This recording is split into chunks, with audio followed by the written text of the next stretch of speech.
Hello दोस्तों, technical पुर channel में आपका स्वागत है। आज हम पढ़ने वाले हैं analogue and digital communication system का पार्ट 6। इसमें हम 25 क्वेश्चन को कवर करेंगे। ये क्वेश्चन आपसे पिछली वीडियो में पूछा गया था। माइक्रोवेव कम्युनिकेशन की दूरी परास बिना सैटेलाइट उपयोग के मुख्यतः निर्भर करती है। ऑप्शन ए फ्रिक्वेंसी पर, ऑप्शन बी ट्रांसमीटर पर, ऑप्शन सी ट्रांसमीटर एवं रिसीवर के एंटीना की ऊंचाई पर, ऑप्शन डी ट्रांसमिट सिग्नल में प्रयोग किए गए मॉड्यूलेशन के प्रकार पर। जैसा कि हम जानते हैं कि ट्रांसमिट फ्रिक्वेंसी को हम कम या ज़्यादा करने से ट्रांसमिशन एंटीना की लंबाई भी कम या ज़्यादा होती है। ट्रांसमीटर की पावर कम या ज़्यादा करने से ट्रांसमिट सिग्नल की पावर कम या ज़्यादा होती है। और कम्युनिकेशन की दूरी परास डिस्टेंस रेंज बिना सैटेलाइट उपयोग के मुख्यतः ट्रांसमीटर एवं रिसीवर के एंटीना की ऊंचाई पर निर्भर करती है। सिग्नल को किस रूप में ट्रांसमिट करना है ये मॉड्यूलेशन के प्रकार पर निर्भर करता है। तो इसका राइट आंसर हो जाएगा ऑप्शन सी, ट्रांसमीटर एवं रिसीवर के एंटीना की ऊंचाई पर निर्भर करती है। Question number 126, radar relay system और टीवी के लिए उपयोग किए जाने वाला फ्रीक्वेंसी बैंड क्या है। जैसा कि मैं पिछली वीडियो में बता चुका हूं आपको कि रडार रिले सिस्टम में यूएचएफ बैंड यूज किया जाता है। यूएचएफ बैंड की रेंज कितनी होती है? 300 मेगाहर्ट्ज से 3000 मेगाहर्ट्ज। और एसएचएफ की बैंड की रेंज होती है 3 गीगाहर्ट्ज से 30 गीगाहर्ट्ज। रडार में माइक्रोवेव अर्थात 1 गीगाहर्ट्ज से 10 गीगाहर्ट्ज फ्रीक्वेंसी की वेव प्रयोग की जाती है। तो इसका राइट आंसर हो जाएगा ऑप्शन ए, यूएचएफ। अगला क्वेश्चन देखते हैं। 127, एएम वेव में से कैरियर वेव के साथ एक साइड बैंड को भी अलग कर देने का टोटल पावर का कितना प्रतिशत खर्च होने से बच जाएगा।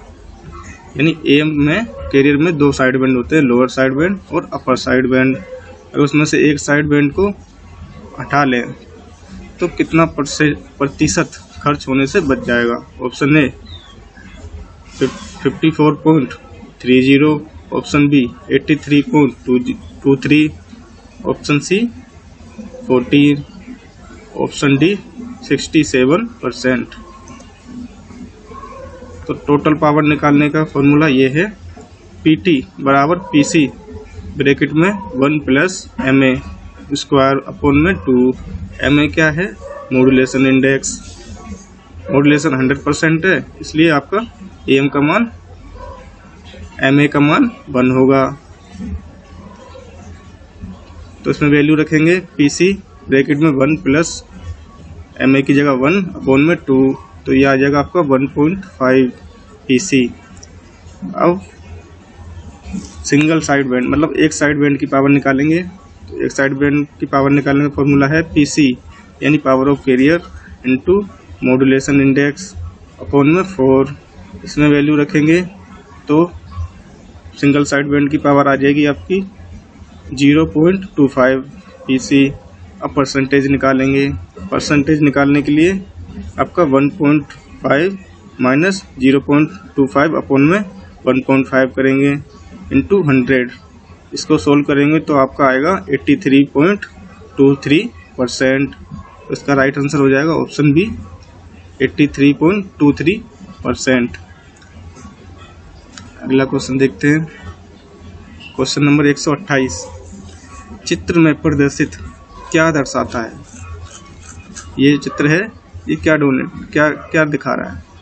Option A low level modulation है, option B high level modulation है, ऑप्शन सी वर्ग नियत डायोड डिटेक्टर है, ऑप्शन डी इनमें से कोई नहीं। तो इसमें देखिए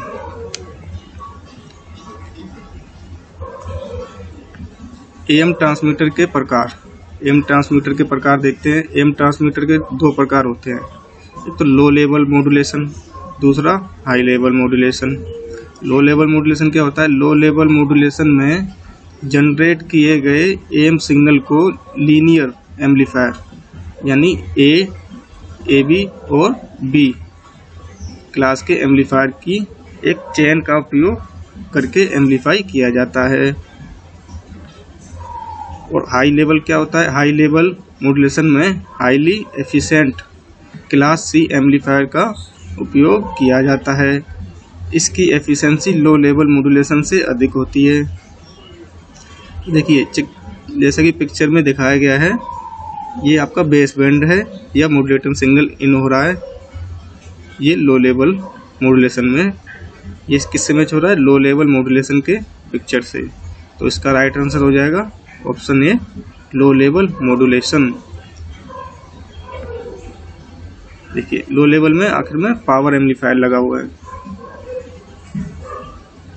अगला क्वेश्चन देखते हैं, क्वेश्चन नंबर 129। निम्नलिखित में से AM का प्रमुख अवगुण कौन सा है? ऑप्शन ए, डिटेक्शन कठिन है। ऑप्शन बी, नॉइस के प्रति सेंसिटिव है। ऑप्शन सी, फ्रीक्वेंसी कन्वर्जन प्रति सेंसिटिव है। ऑप्शन डी, उत्पादन में कठिनाई है। जैसा कि हम पहले पढ़ चुके हैं AM और FM में अंतर, तो AM और FM में इधर देखिए, इसमें AM में सामान्य डिटेक्टर स्टेज प्रयोग की जाती है, ये भी ठीक है। और AM इसमें लिमिटर स्टेज नहीं होती, AM में लिमिटर स्टेज नहीं होती, इसलिए इसमें नॉइस बढ़ जाती है। तो ये नॉइस के प्रति सेंसिटिव होता है, इसमें नॉइस अधिक होती है। तो इसका राइट आंसर हो जाएगा ऑप्शन बी, नॉइस के प्रति सेंसिटिव होता है AM मॉड्यूलेशन। Question number 130। प्रदर्शित ब्लॉक डायग्राम किस ट्रांसमीटर या रिसीवर का है? ये पिक्चर किस ट्रांसमीटर या रिसीवर का है? ऑप्शन ए, FM रिसीवर का। ऑप्शन बी, AM रिसीवर का। ऑप्शन सी, FM ट्रांसमीटर का। ऑप्शन डी, इनमें से कोई नहीं।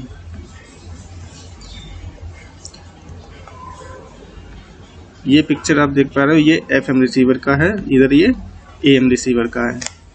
FM रिसीवर में क्या होता है? IF एम्पलीफायर के बाद लिमिटर स्टेज लगी होती है, उसके बाद फ्रीक्वेंसी डीमोडुलेटर लगा होता है। तो इस पिक्चर को हम मैच करेंगे, सेम है। इसमें भी आपका IF एम्पलीफायर के बाद लिमिटर स्टेज लगी हुई है, उसके बाद FM डिटेक्टर लगा हुआ है। तो ये किसकी पिक्चर हुई? FM रिसीवर की। AM में आपका लिमिटर स्टेज नहीं होती, इसको याद रखना, कई बार पूछ लिया जाता है एग्जाम में। अगला क्वेश्चन 131।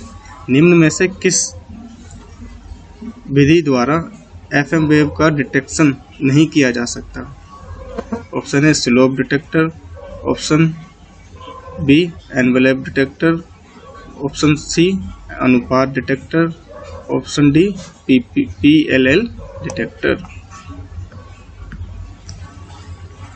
तो पिक्चर में हम देख पा रहे हैं, ये आपका FM स्लोप डिटेक्टर का सर्किट है। तो इसके द्वारा भी FM वेव का डिटेक्शन किया जाता है।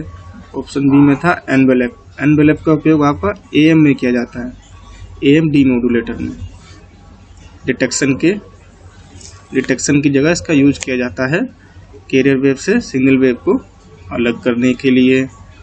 किसका? AM में एनवेलप का उपयोग किया जाता है। इसके बाद था आपका रेशियो डिटेक्टर। ये देखिए, ये रेशियो डिटेक्टर की पिक्चर है, इसका भी उपयोग FM वेव में डिटेक्शन के लिए किया जाता है। और PLL यानी face locked loop FM demodulator, इसका उपयोग भी FM में डिटेक्शन के लिए किया जाता है। तो इसका राइट आंसर हो जाएगा ऑप्शन बी, एनवेलप डिटेक्टर। अगला क्वेश्चन 132। नॉइस के प्रभाव को कम करने के लिए FM डिटेक्टर से पहले किस सर्किट का उपयोग किया जाता है? जैसे कि हम इससे पहले डायग्राम देख चुके हैं, FM डीमोडुलेटर कह लो या FM डिटेक्टर कह लो, एक ही बात है। इससे पहले क्या उपयोग किया जा रहा है? Limiter circuit. तो ऑप्शन ए है AFC। Option B, discriminator. Option C, limiter option D low pass filter. तो इसका राइट आंसर हो जाएगा option C limiter circuit. Limiter circuit क्या करता है, कैरियर वेव के एम्पलीट्यूड को नियत कर देता है, जिससे कि आपकी नॉइज कम हो जाती है। अगला क्वेश्चन 133, नीचे दर्शाए गए सिग्नल आलेख का उचित मिलान कीजिए। वाहक बल यानी कैरियर वेव कैसी होती है आपकी, साइन वेव कुछ इस तरह की, ये आपकी कैरियर वेव होगी। फेस मॉड्यूलेटर में दो फेस होते हैं, ये देखिए इसमें दो फेस दे रखे हैं। आयाम मॉड्यूलेशन यानी एम्पलीट्यूड मॉड्यूलेशन में कैरियर वेव का एम्पलीट्यूड सिग्नल के एम्पलीट्यूड के अकॉर्डिंग बदलता है। तो ये देख सकते हैं हम, इसमें इसका एम्पलीट्यूड चेंज हो रहा है। और आता है फ्रिक्वेंसी मॉड्यूलेशन में कैरियर वेव की फ्रिक्वेंसी सिग्नल के फ्रिक्वेंसी के अनुसार बदलती है। इसमें देखिए एम्पलीट्यूड इस तरह है और आपका फ्रिक्वेंसी चेंज हो रही है। तो इसका राइट आंसर हो जाएगा ऑप्शन बी, इसका राइट आंसर हो जाएगा। अगला क्वेश्चन देखते हैं, क्वेश्चन नंबर 134, निम्न में से कौन सा अभिलक्षण सुपर हेटेरोडाइन रिसीवर द्वारा प्रदर्शित किया जाता है। Option A selectivity, option B fidelity, option C stability, option D ये सभी। तो सुपर हेटेरोडाइन रिसीवर में उसके एरियल से रिसीव होने वाली सिग्नल फ्रिक्वेंसी को एक नियत मान की लो फ्रिक्वेंसी में परिवर्तित किया जाता है। यह नियत मान की फ्रिक्वेंसी इंटरमीडिएट फ्रिक्वेंसी या IF कहलाती है। इस नियत फ्रिक्वेंसी पर रिसीवर में मैक्सिमम सिलेक्टिविटी, स्टेबिलिटी और सेंसिटिविटी प्राप्त की जा सकती है। ये आप याद रखना कि सुपर हेटेरोडाइन रिसीवर में रिसीवर की सिलेक्टिविटी, स्टेबिलिटी और सेंसिटिविटी सबसे अच्छी होती है। तो इसका राइट आंसर हो जाएगा ये सभी। अगला क्वेश्चन देखते हैं, क्वेश्चन नंबर 135, फेस मॉड्यूलेशन में FM सिग्नल का एम्पलीट्यूड ऑप्शन ए 0 रहता है, ऑप्शन बी नियत रहता है, ऑप्शन सी वेरिएबल होता रहता है, ऑप्शन डी इनमें से कोई नहीं। फेस मॉड्यूलेशन देखते हैं, फेस मॉड्यूलेशन में बेस बैंड सिग्नल का तात्कालिक एम्पलीट्यूड कैरियर सिग्नल के फेस को उसके एम्पलीट्यूड और फ्रिक्वेंसी को कांस्टेंट यानी स्थिर रखते हुए संशोधित किया जाता है, यानी मॉडिफाई करता है। तो इसका राइट आंसर क्या हो जाएगा आपका, एम्पलीट्यूड को फिक्स रखा जाता है। एम्पलीट्यूड अगर फ्रिक्वेंसी को पूछ लेता तो फ्रिक्वेंसी भी फिक्स रखी जाती है फेस मॉड्यूलेशन में। ये थोड़ा सा देख लेते हैं, फेस मॉड्यूलेशन का उपयोग व्यापक रूप से रेडियो वेव को प्रसारित करने के लिए किया जाता है। यह कई डिजिटल ट्रांसमिशन कोडिंग योजनाओं का एक अभिन्न अंग है जो वाईफाई, GSM और सैटेलाइट टेलीविजन जैसी तकनीकों की एक विस्तृत श्रृंखला के अंतर्गत आता है। तो अगर ये पूछ लिया जाए कि GSM और वाईफाई में कौन सा मॉड्यूलेशन उपयोग किया जाता है, तो आपका फेस मॉड्यूलेशन। अगला क्वेश्चन 136, निम्नलिखित में से असत्य कथन का चुनाव कीजिए। Option A pre emphasis circuit high frequency noise को कंट्रोल करता है, option B de emphasis circuit low frequency noise को कंट्रोल करता है, option C limiter IF signal के एम्पलीट्यूड को सीमित करता है, ऑप्शन डी इनमें से कोई नहीं।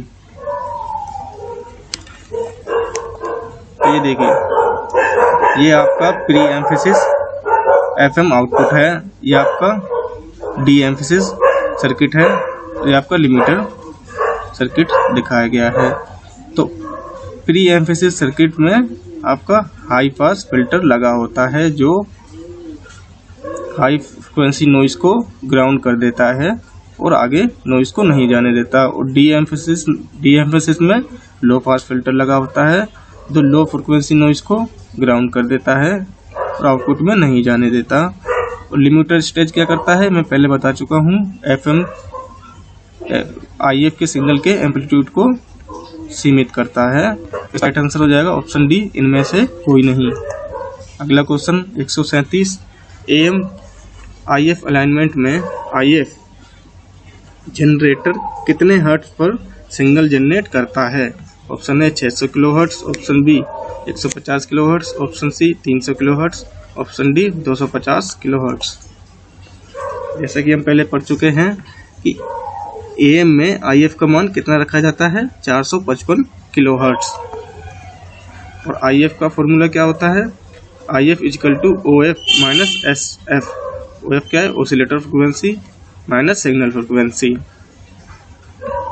तो OF यानी इसमें क्या पूछा गया? जनरेटर कितने हर्ट्ज पर, यानी ऑसिलेटर कितने हर्ट्ज पर फ्रिक्वेंसी जनरेट करता है। तो आपका ऑसिलेटर IF से ज़्यादा ही जनरेट करेगा फ्रिक्वेंसी।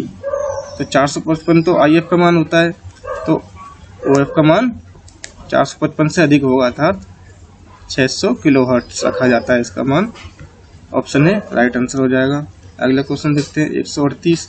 PCM कम्युनिकेशन सिस्टम में एनालॉग सिग्नल के एम्पलीट्यूड के असतत डिस्क्रिएट करने के लिए किस सर्किट का उपयोग किया जाता है? ऑप्शन ए पुनर्निर्मित filter, option B encoding, option C quantization, option D sampler. तो इसमें क्या उपयोग किया जाता है? क्वांटाइजेशन। इसे हम आगे पढ़ेंगे, सैम्पलर और क्वांटाइजेशन क्या होता है। अगला क्वेश्चन 139। PCM कम्युनिकेशन सिस्टम को प्रयोग करने पर निम्नलिखित में से क्या लाभ है? Option A PCM encoding, decoding और क्वांटाइजेशन सर्किट सरल है, option B high noise immunity, option C अधिक बैंड चौड़ाई, ऑप्शन डी इनमें से कोई नहीं।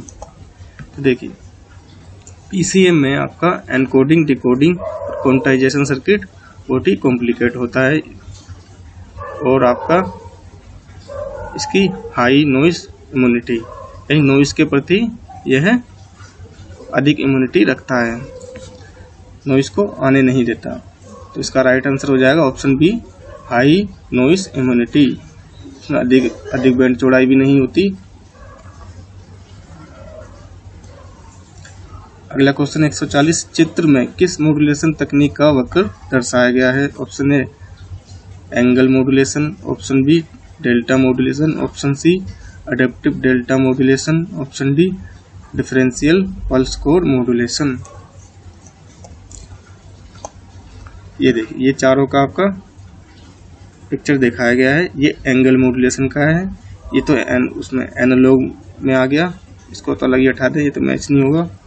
इसके बाद आता है आपका डेल्टा मॉड्यूलेशन और ये है आपका अडेप्टिव डेल्टा मॉड्यूलेशन और ये डिफरेंशियल को भी अलग कर दें। अब आते हैं डेल्टा मॉड्यूलेशन और अडेप्टिव में। इनमें क्या अंतर होता है? डेल्टा मॉड्यूलेशन में जो स्टेप होते हैं, ये जो आप देख पा रहे हो, ये स्टेप ये इक्वल होते हैं और अडेप्टिव डेल्टा मॉड्यूलेशन में यह सिग्नल के एम्पलीट्यूड के अकॉर्डिंग कम या ज़्यादा होते हैं स्टेप। ये आप देख पा रहे हो चित्र में, इसमें इक्वली स्टेप बढ़ रहे हैं, इक्वली अप हो रहे हैं, इक्वली डाउन हो रहे हैं, इक्वली अप इक्वली डाउन। तो इसका राइट आंसर हो जाएगा आपका ऑप्शन बी डेल्टा मॉड्यूलेशन। अगला क्वेश्चन देखते हैं, क्वेश्चन 141। डेल्टा मॉड्यूलेशन में क्वांटाइजेशन यानी एरर को दूर करने के लिए स्टेप साइज कंट्रोल सर्किट का उपयोग करके उसे संशोधित यानी मॉडिफाई किया जाता है। मॉड्यूलेशन की यह विधि कहलाती है, क्या कहलाती है? Delta modulation. Option A angle modulation, option B delta modulation, option C adaptive delta modulation, option D differential modulation. तो ये विधि क्या कहलाती है वो देखते हैं। स्टेप साइज कंट्रोल सर्किट को पढ़ लेते हैं एक बार। स्टेप साइज कंट्रोल सर्किट में आउटपुट क्वांटाइजर आउटपुट के आधार पर तय किया जाता है। यदि क्वांटाइजर आउटपुट अधिक है तो अगले सैंपल के लिए स्टेप का साइज डबल कर दिया जाता है। यदि क्वांटाइजर आउटपुट कम है तो अगले सैंपल के लिए स्टेप का साइज एक स्टेप से कम हो जाता है। तो स्टेप का साइज कम या ज़्यादा किस में होता है? अडेप्टिव डेल्टा मॉड्यूलेशन में। तो इसका राइट आंसर हो जाएगा आपका option C, adaptive delta modulation. अगला क्वेश्चन 142, चित्र में प्रदर्शित सिग्नल आलेख किस प्रक्रिया का है? ऑप्शन ए पुनर्निर्मित filter, option B encoder, option C quantization, option D sampling. तो इसका राइट आंसर हो जाएगा सैंपलिंग। सैंपलिंग क्वांटाइजेशन क्या होता है ये भी आगे पढ़ेंगे। सैंपलिंग में क्या होता है, ये जो स्टेप होते हैं इन स्टेप की बीच में इक्वल टाइम रखते हुए इनको आगे बढ़ाया जाता है, ये हम आगे पढ़ेंगे। लिस्ट 1 को लिस्ट 2 से मिलान कीजिए। पहले हम ये देख लेते हैं कंपेयरिंग। कंपेयरिंग क्या होता है? क्वांटाइजिंग प्रक्रिया में क्वांटाइजिंग लेवल में एक समान अलग अलग रखा जाता है, परंतु एक समान क्वांटाइजिंग प्रक्रिया वांछित नहीं होती। मतलब क्वांटाइजिंग प्रक्रिया वांछित नहीं होती, मतलब हमेशा क्वांटाइजिंग प्रक्रिया एक जैसी नहीं होती। असमान क्वांटाइजिंग प्रक्रिया कंपेयरिंग कहलाती है। और सैंपलिंग क्या होता है? किसी एनालॉग या सतत सिग्नल को एक समान समय दूरी वाले, इसको याद रखना, सैंपलिंग और एनकोडिंग में मेन अंतर क्या है? इसमें क्या होता है, एनालॉग सतत सिग्नल को एक समान समय दूरी वाले सैंपल्स के अनुक्रम में परिवर्तित किया जाता है। ये सैंपल्स हैं आपके, इसमें एक समान दूरी रखते हुए सैंपल्स को अनुक्रमित किया जाता है।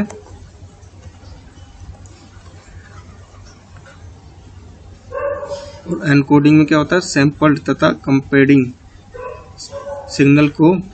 सिग्नल का प्रत्येक एम्पलीट्यूड लेवल एक बाइनरी कोड के रूप में निरूपित किया जाता है। यह प्रक्रिया एनकोडिंग कहलाती है। ये जो आप स्टेप देख पा रहे हो, इसमें इसको कोड दे देते हैं 1 या 0। अप जा रहा है तो 1 और डाउन आएगा तो आपका 0, अप आएगा तो 0, अप आएगा तो 0, सॉरी अप आएगा तो 1 और डाउन जाएगा तो 0। इसको एनकोडिंग कहते हैं। और क्वांटाइजेशन क्या होता है? एनालॉग सिग्नल के सैंपल्ड प्रारूप को सतत, इसमें सैंपल को सतत आयाम असतत समय सिग्नल में परिवर्तित करना क्वांटाइजेशन कहलाता है। असतत एम्पलीट्यूड, ये देखिए इसमें एम्पलीट्यूड स्थिर नहीं है, सिग्नल के जो सिग्नल है उसके अकॉर्डिंग इसके स्टेप का साइज भी अप और डाउन हो रहा है, तो इसको क्या कहते हैं? क्वांटाइजेशन कहते हैं। अब आपको सैंपलिंग और क्वांटाइजेशन में बिल्कुल कंफ्यूज नहीं होना है। तो इस क्वेश्चन का राइट आंसर हो जाएगा option C is right answer. अगला क्वेश्चन देखते हैं 144, चित्र में दिखाया गया ब्लॉक डायग्राम किस प्रक्रिया को प्रदर्शित करता है? इस चित्र को समझते हैं। इसमें x1, x2 और x3 3 प्रकार के सिग्नल हैं। उनको 3 प्रकार के सिग्नलों को एक चैनल में बदल दिया गया है और फिर उनको आगे भेज दिया गया है। तो अलग अलग प्रकार के सिग्नल को एक चैनल में बदलने को क्या कहते हैं, वो हम आगे देखते हैं। ऑप्शन ए है encoding, option B digital modulation, option C multiplexing, option D इनमें से कोई नहीं। मल्टीप्लेक्सिंग अनेक अलग अलग सिग्नलों को एक साथ एक चैनल में ट्रांसमिट करने की तकनीक मल्टीप्लेक्सिंग कहलाती है। ये मल्टीप्लेक्सिंग का पिक्चर है। इसमें देखिए अलग अलग प्रकार के सिग्नल को एक उसमें चैनल में बदल दिया जाता है। तो इसका राइट आंसर हो जाएगा ऑप्शन सी मल्टीप्लेक्सिंग। ये मल्टीप्लेक्सिंग को दिखा रहा है। अगला क्वेश्चन 145, विभिन्न यूजर्स के टाइम स्लॉट को विभाजित करने की प्रक्रिया कहलाती है। Option A FDM, option B TDM, option C PWM, option D PPM। तो विभिन्न यूजरों को टाइम स्लॉट को विभाजित करना, यानी अलग अलग यूजर को एक पर्टिकुलर टाइम देना डाटा के लिए, डाटा फ्लो के लिए। तो इसको हम क्या बोलते हैं? Time division multiplexing. ये देखिए, ए को टाइम दे दिया गया है ये 2 बार, बी को भी 2 बार अलग अलग पोजीशन पर। तो इसको क्या कहते हैं? Time division multiplexing. इसका राइट आंसर हो जाएगा TDM, ऑप्शन बी। अगला क्वेश्चन देखते हैं 146। चित्र में दिखाई गई तकनीक है। चित्र में क्या दिखाया गया है? F1, F2, F3, F4 4 प्रकार की फ्रिक्वेंसी हैं, अलग अलग प्रकार की फ्रिक्वेंसी। अलग अलग फ्रिक्वेंसी को एक चैनल में भेजा जा रहा है, ये पूरा एक चैनल है। तो ये देखिए, फ्रिक्वेंसी डिवीजन मल्टीप्लेक्सिंग।